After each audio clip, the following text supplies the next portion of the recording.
सांगलीतील मेळाव्यात काँग्रेस नेत्यांचा नाराजीचा सूर। सांगली लोकसभेबाबत शिवसेना उद्धव बाळासाहेब ठाकरेंनी एकतर्फी निर्णय घेतल्याचा आरोप। काँग्रेसच्या भूमिकेमुळे चंद्रहार पाटलांच्या अडचणीत वाढ।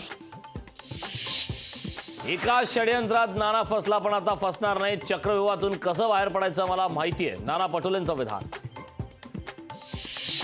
सांगली आघाडीत बिघाडीची शक्यता। लोकसभा सोडली, विधानसभेला आवाज काढायचा नाही। विश्वजित कदम यांचा उद्धव ठाकरेंना इशारा।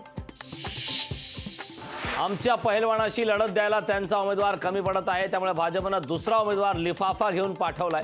विशाल पाटील यांच्या बंडखोरीवरून राऊतांचा हल्लाबोल। बारामतीची लढाई हुकुमशाहीच्या विरोधात शेवटच्या टप्प्यात। निवडणूक धनशक्तीचा वापर केला जाऊ शकतो। बारामतीतून सुनंदा पवारांचा भाजपवर हल्लाबोल। जो माणूस घरातल्या मंगळसूत्राची प्रतिष्ठा देऊ शकत नाही त्याने इतराची उठाठेव करू नये। संजय राऊतांची पंतप्रधान मोदींवर जहरी टीका। नाशिक लोकसभेच्या जागेला आधीच उशीर झाल्यानं माघार घेतली। मनोज जरांगेंच्या टीकेला भुजबळांचं प्रत्युत्तर।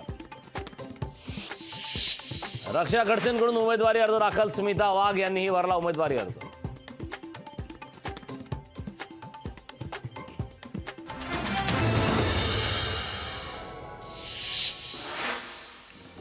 रामाने लंकेत रावणाला मारलं आणि त्याचा आत्मा भटकत अकलूजला आला। शहाजी बापू पाटलांची मोहिते पाटलांवर टीका। शिरूरमधून शिंदे भुजबळांना उमेदवारी देणार होते, भुजबळांनी नकार दिल्यानं आढळरावांना उमेदवारी मिळाली। आढळराव पाटलांच्या उमेदवारीबाबत अमोल कोल्हेंचा मोठा दावा। आजपासून उत्तर पूर्व मुंबईतील संजय दिना पाटलांच्या प्रचाराला सुरुवात। संजय राऊत सुनील राऊतांच्या हस्ते संजय दिना पाटील यांच्या प्रचार रथाचं उद्घाटन। संदीपान भुमरेंनी दाखल केला लोकसभेचा उमेदवारी अर्ज। उमेदवारी अर्ज दाखल केल्यानंतर संदीपान भुमरेंच्या एकनाथ शिंदेंसोबत रोड शो। रेवती सुळे आईच्या प्रचारासाठी मैदानात। बारामतीतील पदयात्रेत युगेंद्र पवार रेवती सुळे सहभागी।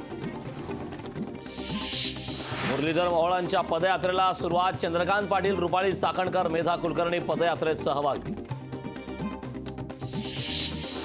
केंद्रीय गृहमंत्री अमित शहा यांच्या एकाच दिवशी 2 सभा। राणेंसाठी रत्नागिरीत तर सांगलीत संजय काका पाटलांसाठी 3 मे रोजी सभा।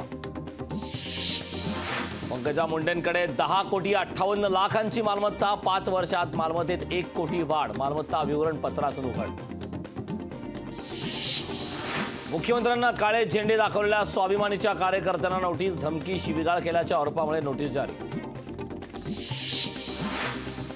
बेस्टकडून 700 एसी डबल डेकर गाड्यांचं कंत्राट रद्द। कंपनीकडून एकही गाडी दाखल न झाल्याने निर्णय। बेस्टने संबंधित कंपनीची अनामत रक्कमही गोठवली।